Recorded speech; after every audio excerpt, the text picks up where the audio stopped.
Hello, welcome to Inside Out with myself, Junior and Nneka. Inside Out today is about diaspora, returning to Africa or staying here to contribute to the growth of the United Kingdom of Western countries.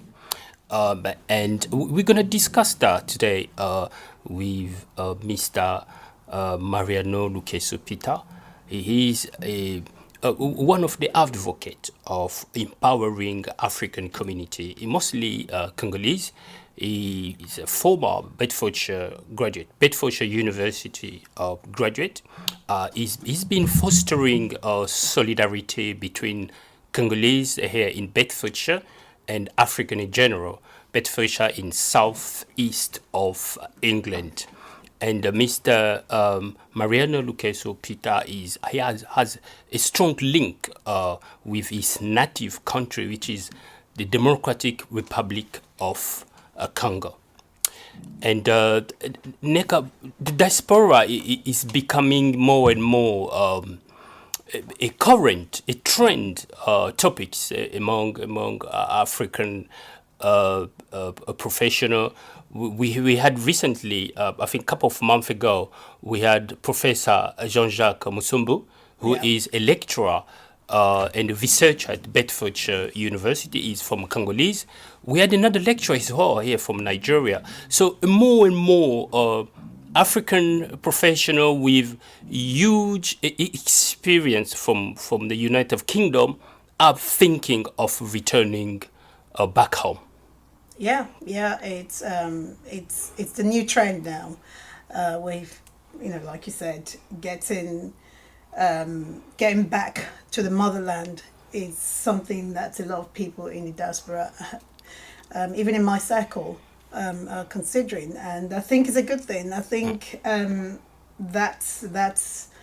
is showing the increase in the positive in how those in the diaspora perceive the continent, the African continent. Wanting to go back and see how they can contribute, living out here in the West. Contributing. It's a good thing. Your livelihood and everything is here. For instance, here in the UK, but I think it's good to see that more and more people are taking that initiative to go back and contribute in a positive way to the continent. Thank you for joining us, Mr. Pitta. Thank you very much, Nneka. You're one example of someone who made that choice to go back. Thank you for joining us today. Thank you very much to be. It's an honor for me to be in your that is wonderful studio of a UK radio. Yeah. So, Mr. Pitta, you served currently as on a board of Protect Project. Protect Project charity is a Luton-based safeguarding African children charity. You are on the board of that charity, and you led many examples in terms of empowering African and particularly Congolese through a few organizations such Bedfordshire Congolese Community Linked here, then BISO Africa, which was African cultural a hub or platform here in the UK. What your advice in terms of people who are promoting or advocating for African professionals who are here to return home? Thank you very much, Gino. I think first of all we can say that UK, United Kingdom, is the best place for education. That university of this country is the best one. That if you get a certificate, a diploma, or graduate from here, that means you get a consideration of somebody who are educated. But it's not enough. you need experience as well.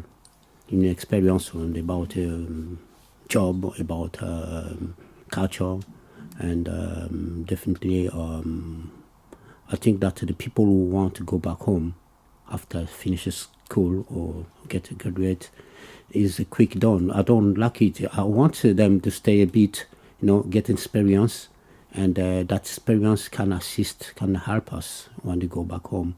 That means you get your education and small experience or an experience from this South City, and they want to go back home.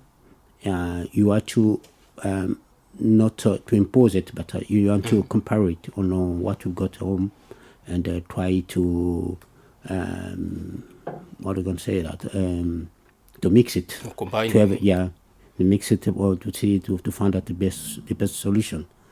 And what I can say that is very important here to be educated. Use the opportunity to be here. That means go to university, go to the college, and try to get an experience from some company like in radio studio, UK. Like I said, that some young people come to do the training here, and after that they see that they can make it, that use that experience they got from this country, and they go home and they try it.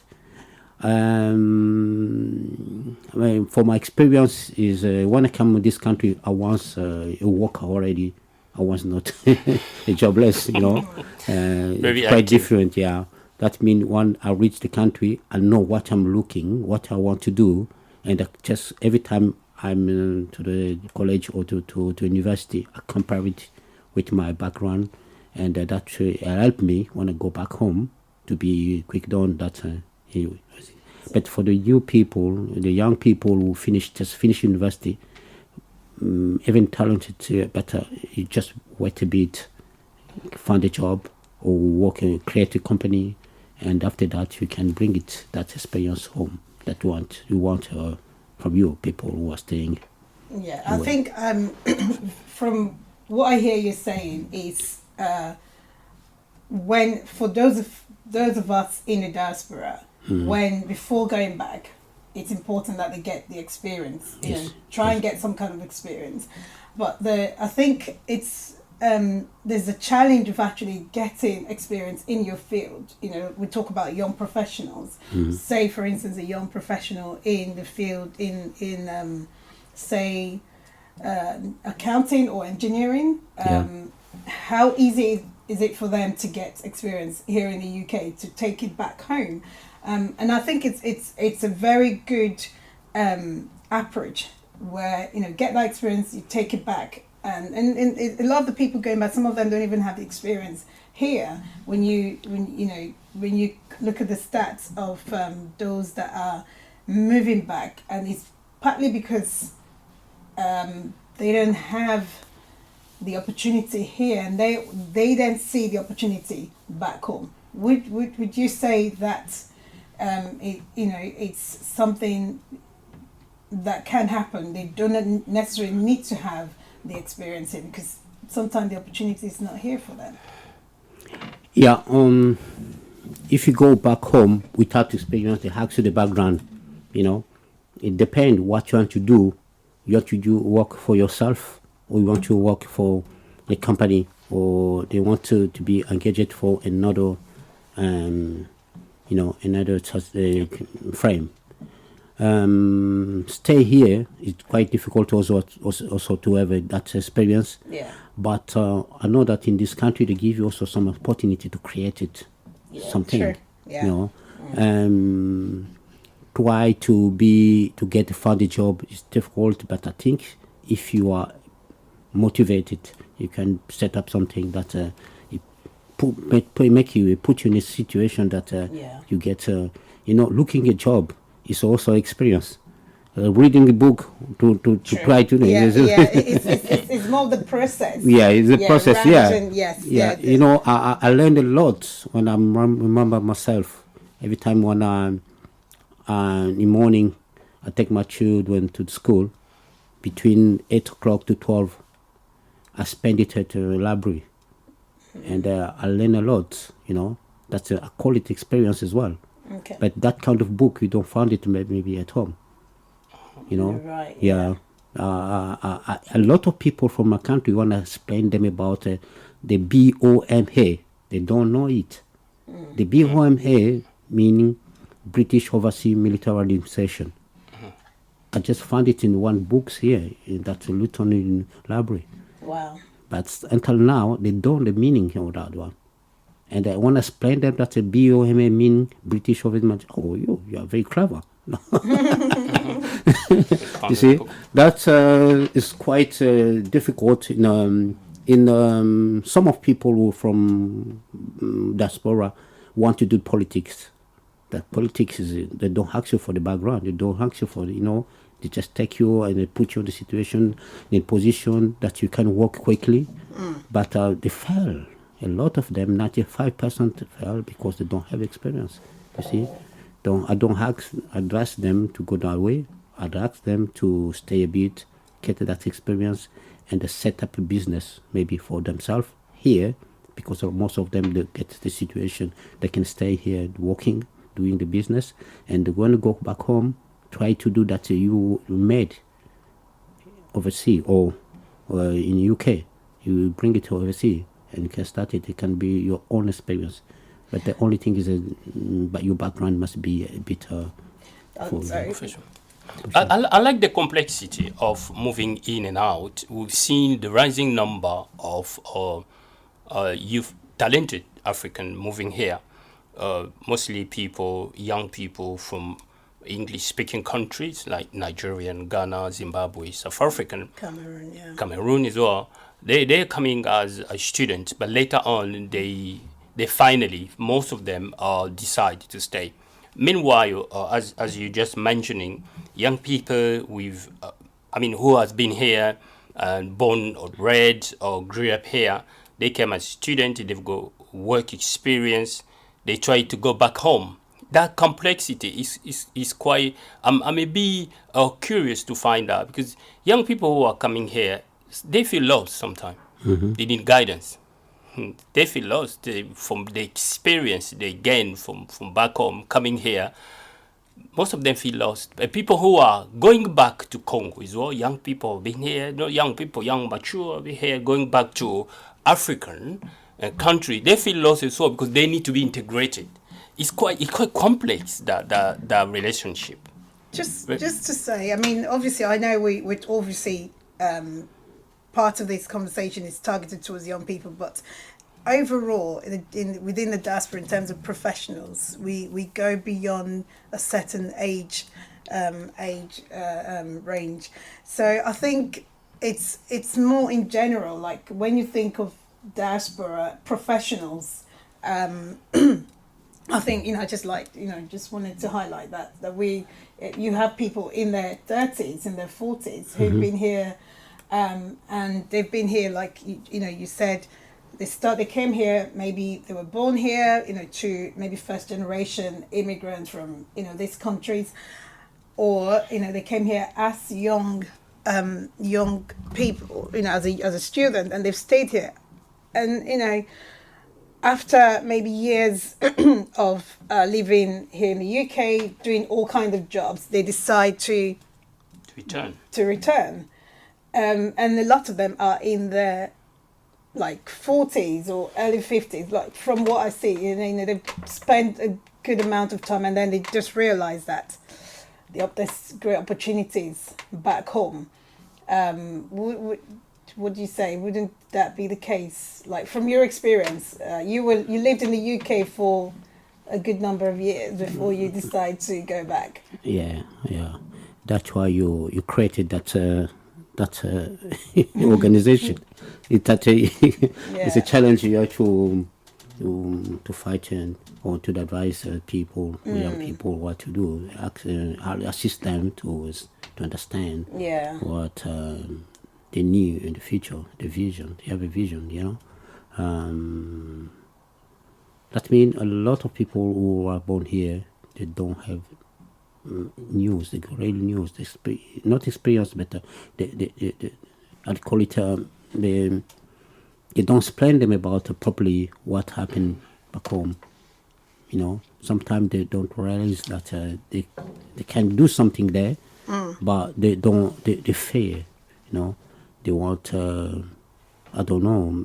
I've got children as well, but one sometimes I ask them to go back home. They just say, "No, Dad, I'm not ready." I'm ready for what? They look like they hear about the bad news as well. But I think, of course, it's a challenge, but it's also a subject to develop, to do a project about it. That's what I advise you in your situation. You get the support you get the frame place to do that kind of job. Explain to the young people from Africa. Even the ones born here was spending a lot of time here. That to look at, you can do this one, but in Africa is a lot of possibility, a lot of opportunity to develop what you can't develop here. Yeah, UK is full tanks, about an idea. Anything you want to do, somebody already there. Has been achieved already. Yeah, already there. That brings me to, and I think you're quite right. There is this enormous opportunity back in Africa. When I traveled 2018, 2022, I haven't been to Nigeria for a long time. And then I went and I was, shocked at the amount of opportunity, the level of, opportunity that was just there, for me to grasp. And that got me thinking, as well, at that age okay, my end goal is coming back. There's the opportunities here. Like you said, here the system and the structure is there. And we living in the diaspora, even if you're not experiencing a certain thing, you experience it in relation. Maybe you're buying into a service, or for instance, the NHS. You know how the NHS operate. You don't necessarily need to work for the NHS, but having that understanding and seeing the system, you can take that back home. And so for me, I give an example. Is I saw the opportunity of waste management, which I think to a degree the UK is doing that well. I've never worked in waste management, but to see how they encourage recycling, how they encourage,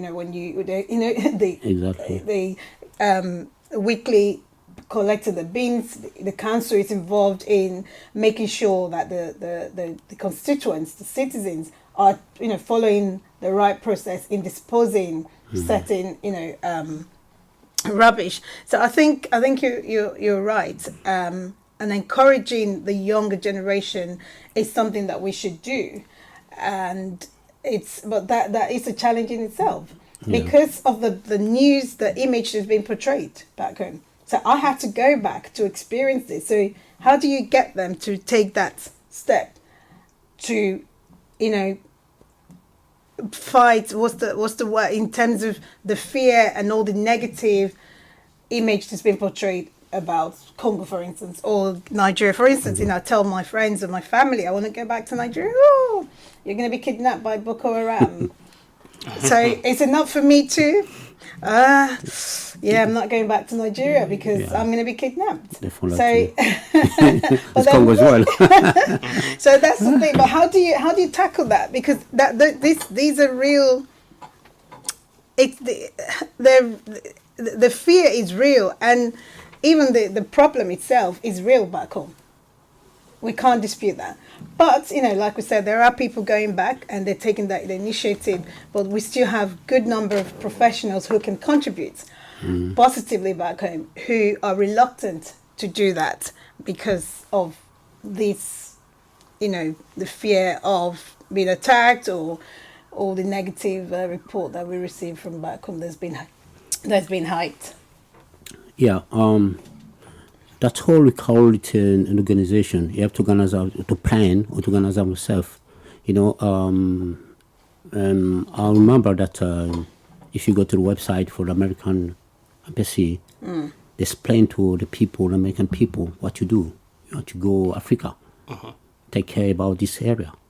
You want to go to Africa, you can do this business, no touch this one. Okay. Yeah, I think like I say that your organization also to look after our community, African. We can do some research to know if people who ask you a question about back home, you ask which country, it's Congo, okay, but take care about this area, because Kinshasa to the east side when they're fighting is more than 1,000 miles.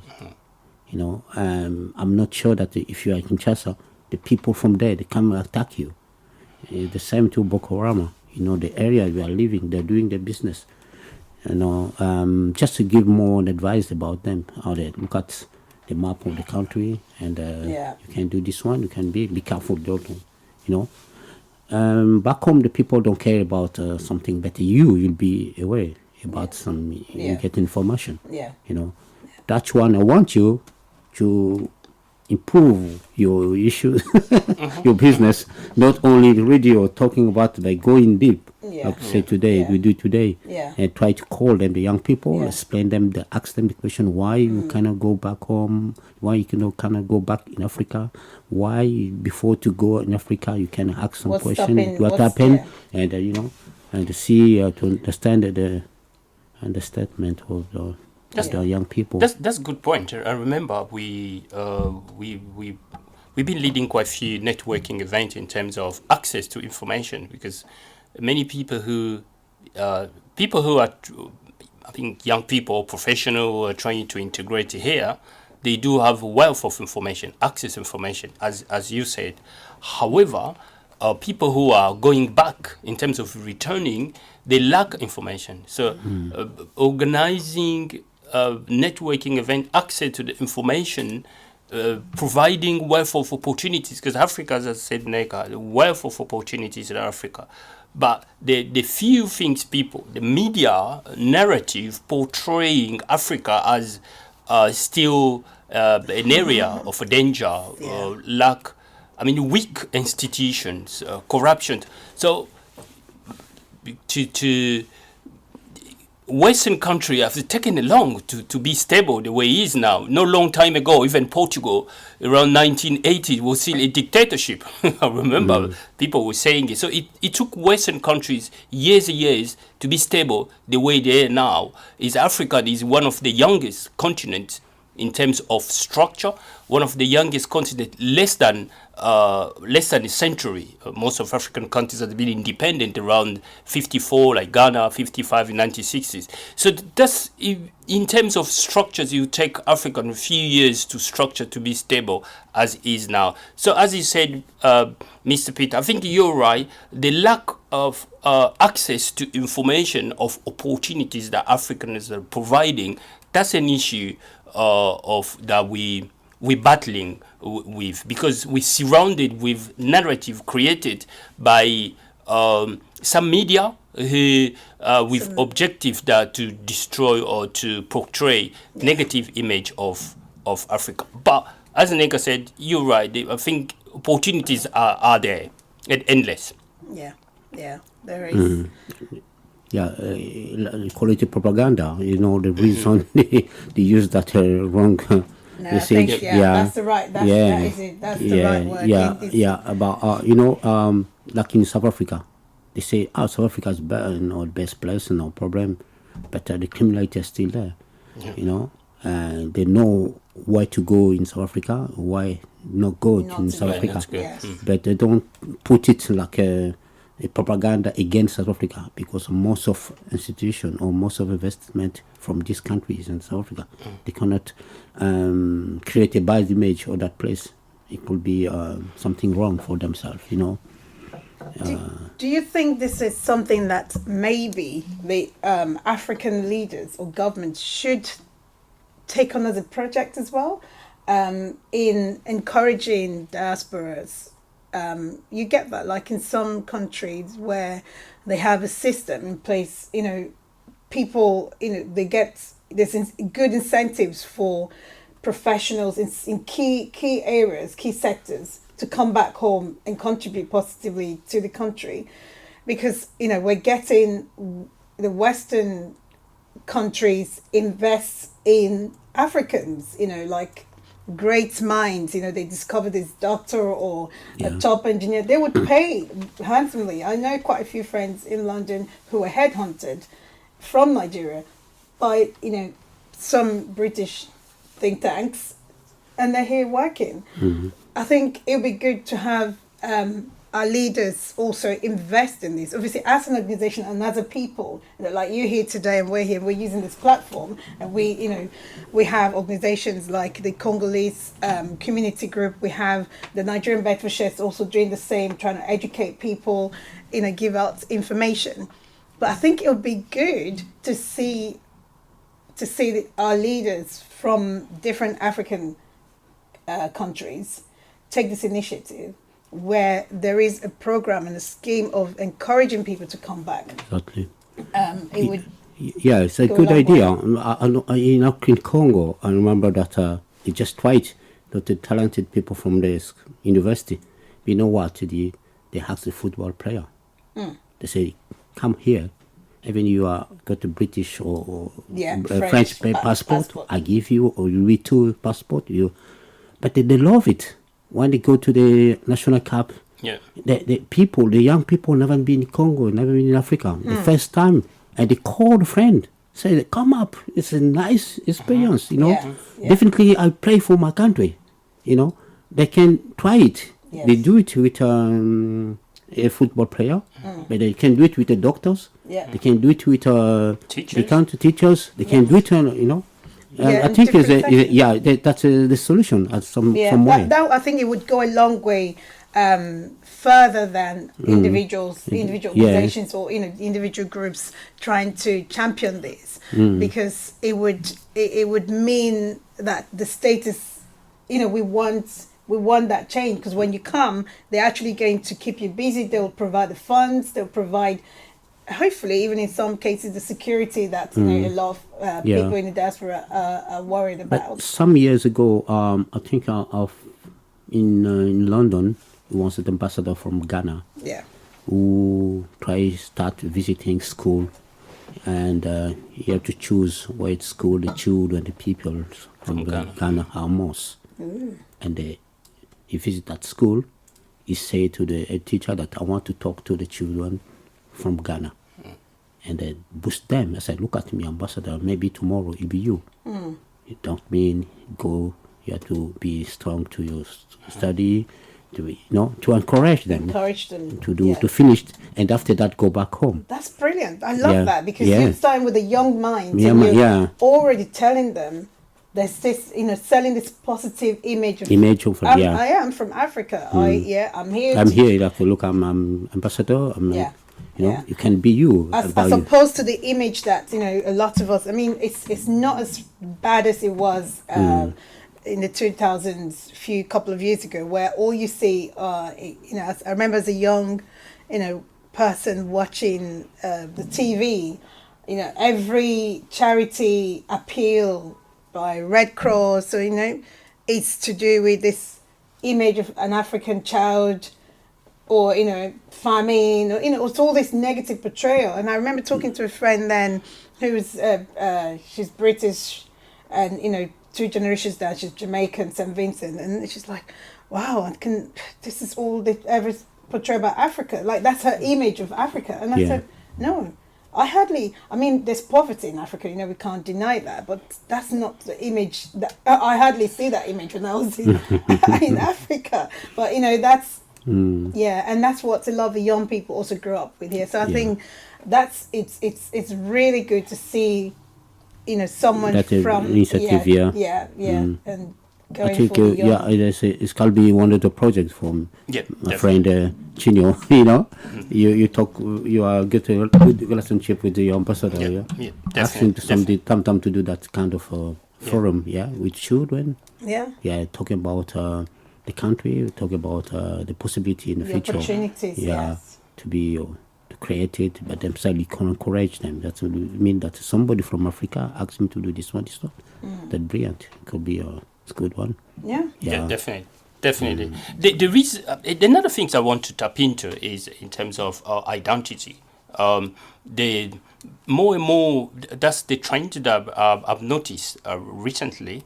More and more people of the diaspora, they realizing the significant part of identity, belongings. The people are trying to be classified, to be called African. I'm Nigerian. People proud of that. But before, I don't know if it's share the same experience. Before, it was difficult for people from my own community to be to represent, to stand, to associate themselves as a Congolese. But now, more and more, even the new generations, the Gen Z, they call them, they're quite proud to say, I'm from Ghana, I'm from Nigeria, I'm from Congo. And they try to to exhibit the flags of their country, the belonging. They belong to British society. Meantime, they claim that they're from there, from country. Do you think this is it's another step that going forward that you contribute to African growth, development? Yeah, of course. You are very lucky to be in this country and to try to learn about the culture of British people. But the second of all, you have our own culture.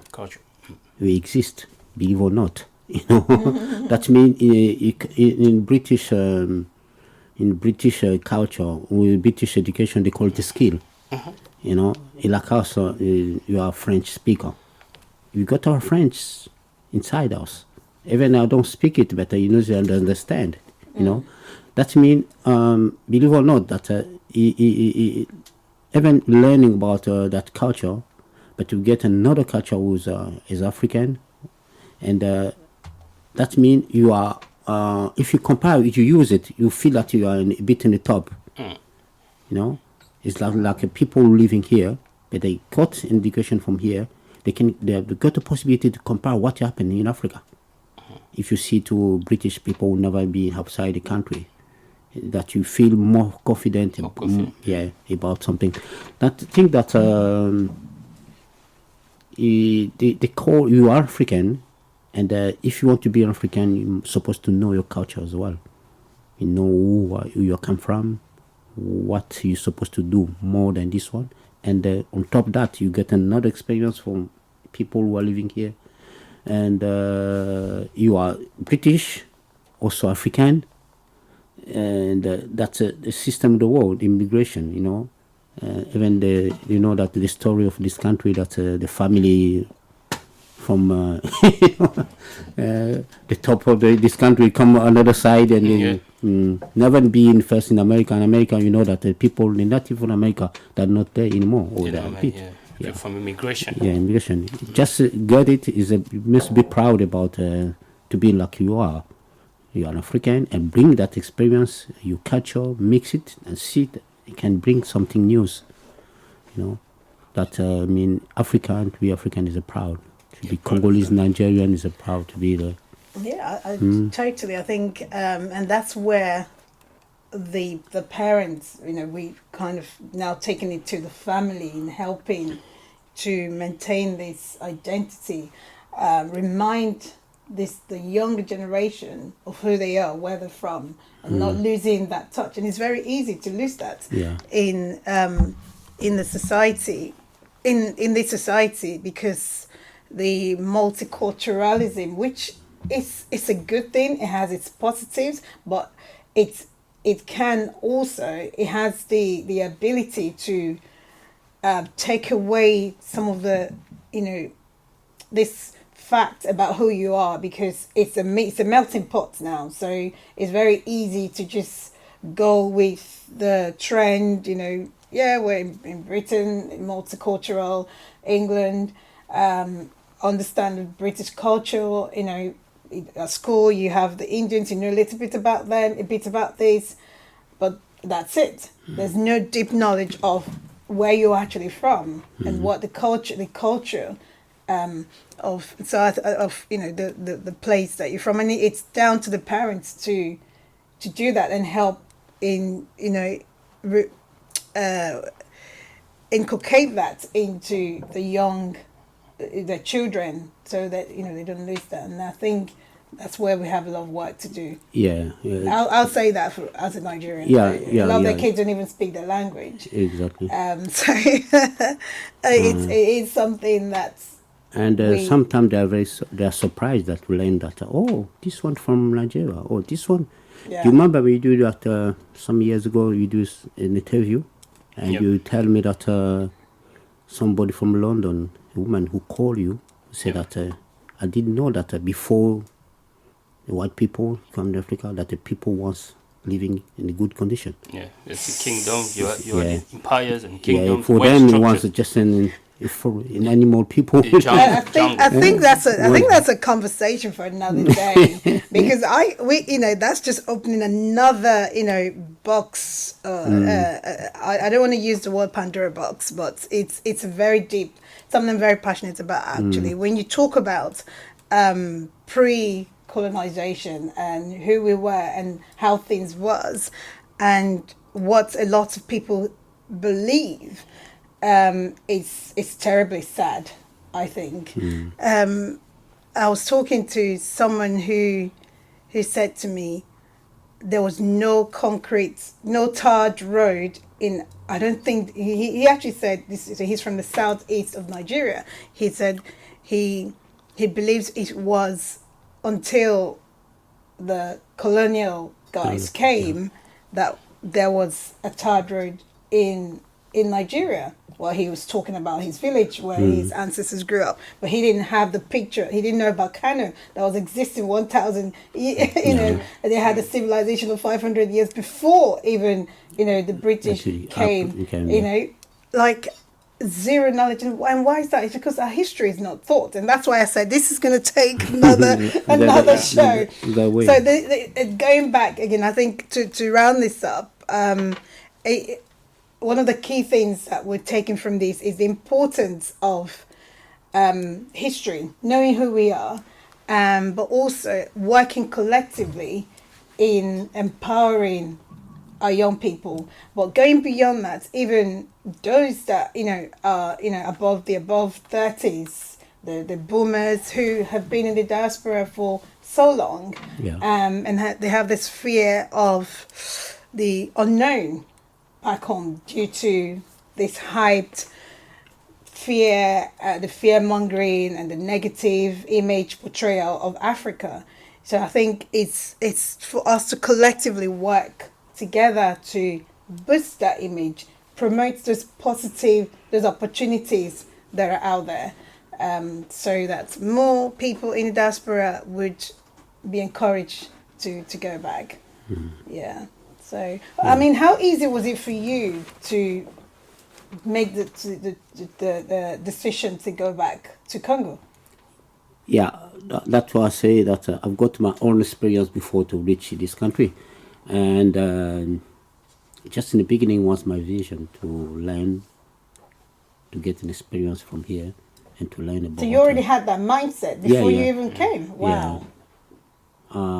I went to university to do what to call it, computer and information technology. Okay. Yeah. I would like to do that, and I've got no skill about computer. Then I learned. Before that, it was English, the language. I was supposed to improve it, to learn and improve it, and. Definitely after that, I was thinking about the country. I said that with the language I've got and my computer skill, I can go back now to my place, tell them I've got this one. And it's work today.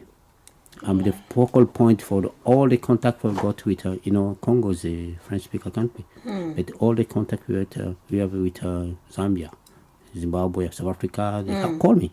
That's your place. That's given opportunity to run, and I'm in charge for the data. Why? Because I've got the skill on it.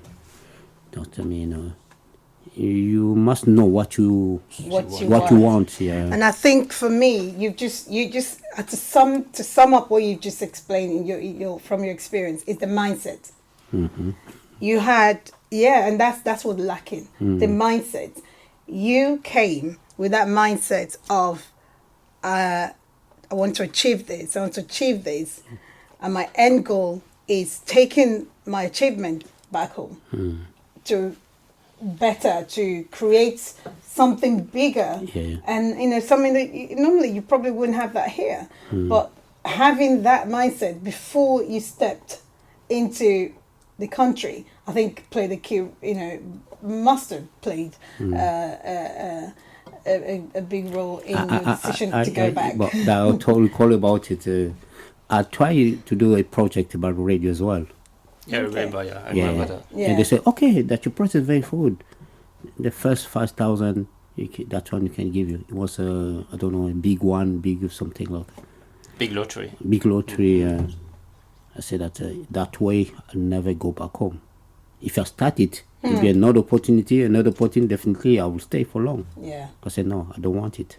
Wow. I choose to go So out. you turned down an opportunity. You were actually, they were going to give you money to run a project. Yeah. Wow. But I decide, I don't know, I think my way is another side.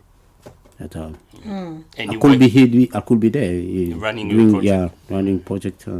that was in But Birmingham. that's the thing, you had that That's big the vision. Yes. And I think that's what... That's why I say that is your job now, because you are still here. Explain to children. I've got the same problem, you know, with my one of my son. I say, what do you want? What can I do? How I can help you? But, you don't know exactly what you want. For him, is staying here. That's my country, and can sleep and eating, and that's it. But you have to motivate them, Yes, boost them, to tell them about another side of good opportunities. I don't refuse you to be a UK person, but look at there. It could be easy for broaden you. your Broaden horizon. yeah. Yeah, look beyond, you know, the opportunities here, you know, when compared to some of the opportunities you have out there, it's way bigger. You know, you can make more impact, bigger impact, because, you know, when you think of where the society is back home, any little thing that you do, it would definitely impact people. If you improve on technology, you know that it's going to impact a lot of people. If you look at the electricity, the supply of power across, I think, the whole of Africa, for instance, I'll you know, I can categorically say that.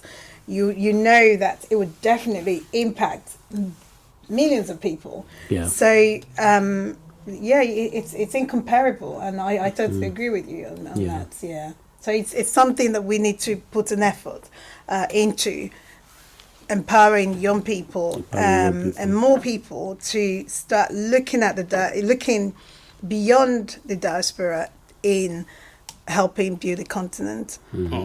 Yeah. Definitely. Thank you, Mr. Pitta Lukeso, for your time, sharing with us your experience as one of us, African. You were here in Bedfordshire. You graduated from Bedfordshire University, but you managed to link your experience and contributing to the development of your own country, which is the Democratic Republic of Congo, but still you still are fostering solidarity between African and Congolese here. You are a member of few not-for-profit organization here, Protect Project, safeguarding African children here in Luton, and you still advising member of your community. You well connected here in east of England, Bedfordshire here in Luton, particularly in Luton. And thank you for your time, for being with us, and we looking forward to have you next time. Thank you very much.